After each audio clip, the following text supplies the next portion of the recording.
महालक्ष्मी व्रत कथा। एक समय की बात है। एक नगर में एक गरीब ब्राह्मण और उसकी पत्नी रहते थे। वे बहुत ही गरीब थे, लेकिन भगवान और माता लक्ष्मी की सच्चे मन से पूजा करते थे। ब्राह्मण की पत्नी हर गुरुवार और शुक्रवार को माता लक्ष्मी का व्रत रखती थी और पूरी श्रद्धा से उनकी आराधना करती थी।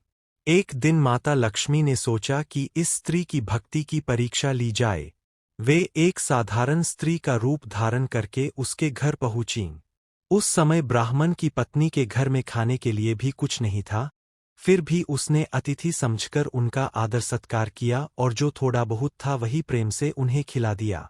माता लक्ष्मी उसकी सेवा और भक्ति से बहुत प्रसन्न हुईं।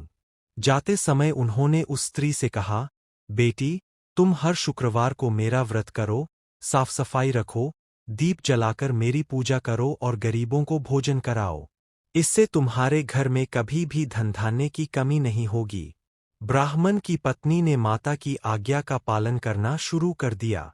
वह हर शुक्रवार को स्नान करके घर की सफाई करती, माता लक्ष्मी की मूर्ति के सामने दीपक जलाती, फूल और प्रसाद चढ़ाकर सच्चे मन से पूजा करती और व्रत कथा सुनती। धीरे धीरे माता लक्ष्मी की कृपा से उनके घर की गरीबी दूर होने लगी। उनके घर में धन धान्य आने लगा, घर में सुख समृद्धि बढ़ने लगी और उनका जीवन खुशियों से भर गया। उसी नगर में एक धनी सेठानी रहती थी। उसने देखा कि पहले गरीब रहने वाली ब्राह्मणी अब सुखी जीवन जी रही है।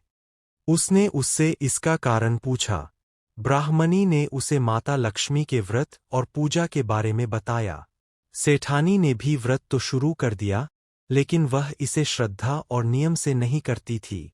कभी पूजा करती, कभी नहीं। घर में साफ सफाई भी नहीं रखती थी और गरीबों की मदद भी नहीं करती थी। कुछ समय बाद उसके घर में झगड़े और आर्थिक परेशानी बढ़ने लगी। तब उसे अपनी गलती का एहसास हुआ। वह ब्राह्मणी के पास गई और उससे सही तरीके से व्रत करने का उपाय पूछा। ब्राह्मणी ने उसे सच्ची श्रद्धा, नियम और सेवा भाव से व्रत करने की सलाह दी।